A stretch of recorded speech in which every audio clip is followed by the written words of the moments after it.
Welcome to the Tool Review channel. Today we're taking a look at the Klein Tools K12055 wire stripping tool.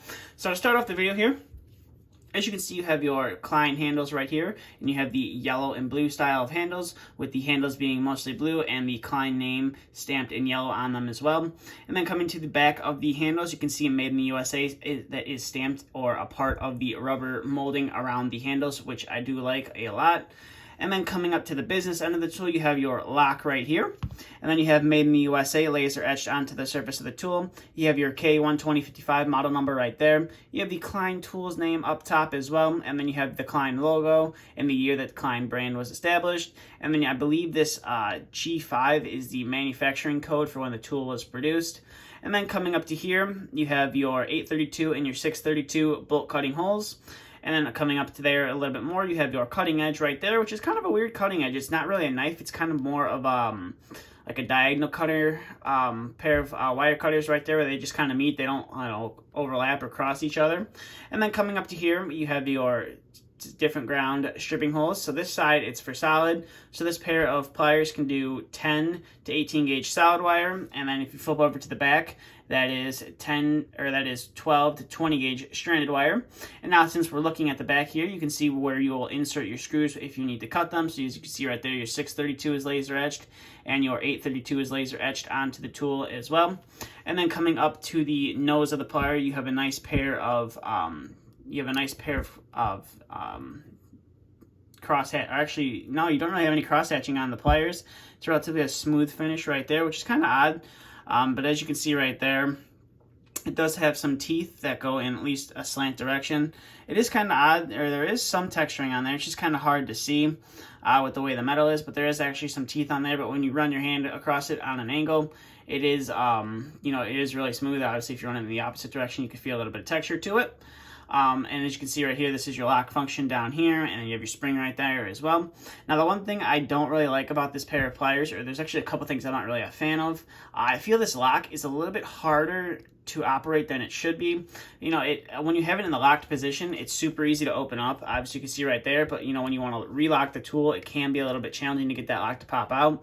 And the other thing I don't really like about this tool is the cutting edge. I feel like it's relatively small compared to the size of this wire stripper. I feel like they could have made it a little bit larger, or they could have made it, like a pair of shears or scissors where the blades kind of cross each other, or they don't really cross each other, but they're able to cut the wire.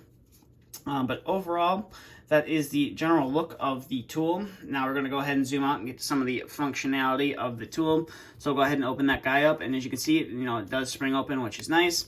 So we're going to bring in our first wire and see how well we can strip that. So the first wire we're going to start off with is this 18 gauge stranded wire right here. So for the 18 gauge stranded wire, it's going to be the solid side. So we're going to be using the actual 16 gauge solid side, because if you flip over to the back side, it's the 18 gauge for the stranded side. So it is going to be the second stripping hole from the top.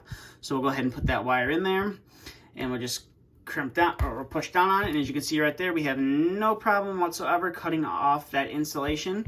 So we're going to go ahead and cut that guy off, and as you can see right there, we are able to cut off that wire, no problem. We'll go ahead and do this wire one more time, just line it up to the correct hole, and we should be able to pull off that insulation, no problem whatsoever. And as you see right there, we pulled it off, no problem. So we'll go ahead and cut that guy off and set that 18 gauge wire off to the side.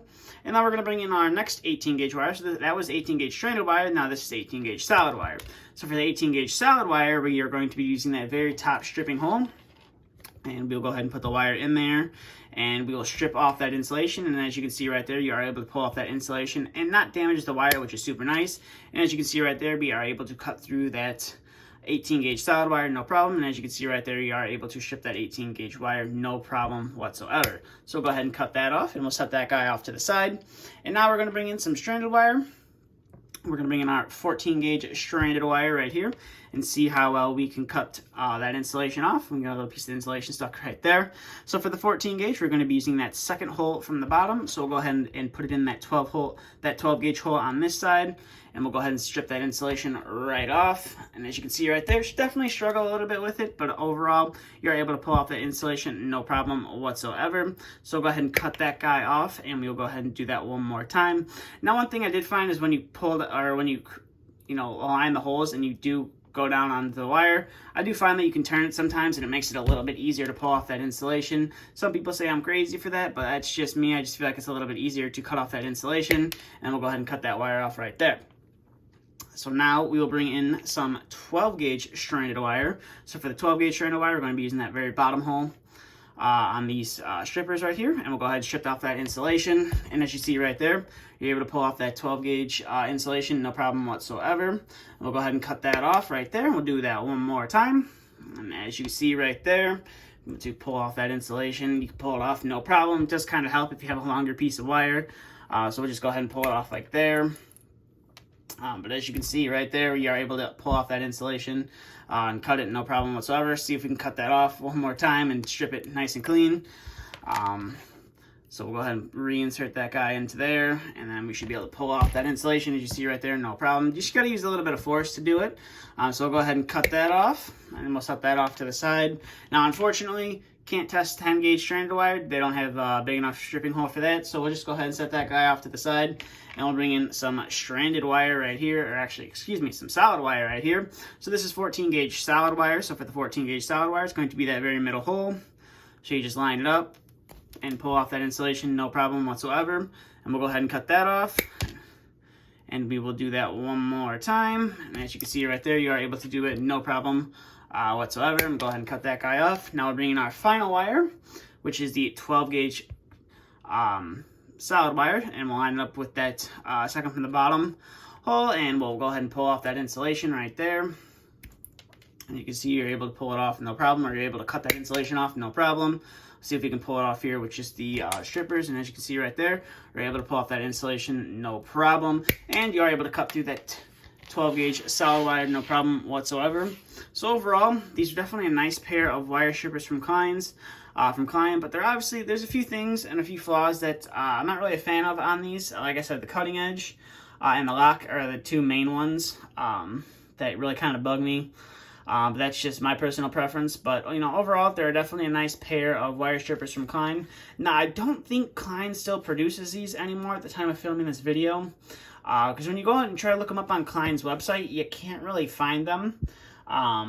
But if you do a simple Google search, the old web page pulls up, and obviously it says the tool is no longer made or no longer in production.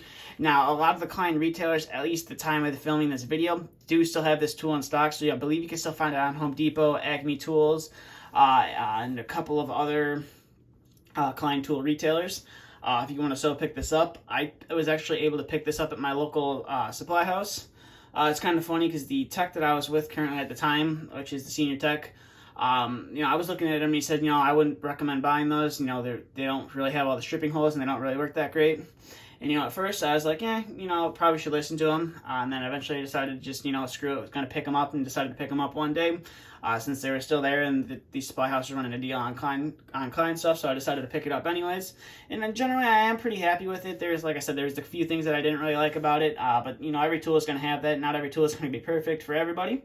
But with that being said, that's all I have for this video. So if you are new to the channel and you want to see more content like this, please feel free to hit that subscribe button. And if you did enjoy this video, please consider giving it a thumbs up as well. But that's all I have for this video. So thank you for watching and stay tuned for the next video to be uploaded.